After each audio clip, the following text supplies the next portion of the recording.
ভাই 2 কেজি আটা দেন তো। এই নেন। ঠিক আছে ভাই, টাকা দিয়া যান। টাকা দিব মানি? আমার দাদায় তোমার দাদার এই দোকানটা দিয়া গেছিল না? হ। তুমি সেই মহান ব্যক্তির নাতির কাছ থেকে টাকা চাও যে তোমার দাদার এই দোকানটা ফ্রি ফ্রি দিয়া গেছে?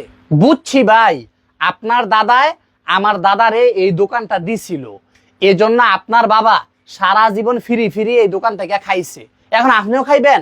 অবশ্যই খামু, কারণ দাদা মুক্তিযুদ্ধ করছিল, এজন্য ছেলে চাকরি পাইছে। এখন ছেলের ছেলে নাতি সেও যদি চাকরি পায়, তাহলে আমি কেন খাইতে পারবো না? কি কইতাছে এগুলা? সাবধান, ভবিষ্যতে আর কখনো টাকা চাইবে না, যত মন চায় খামু।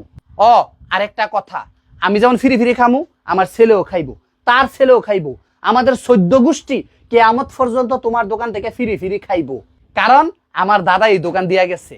যদি এটা মানতে পারো তাহলে এখানে ব্যবসা করবা, আর মানতে না পারলে আমার দাদার দোকান ছাইরা ডাইরেক্ট উগান্ডা চলে যাইবা।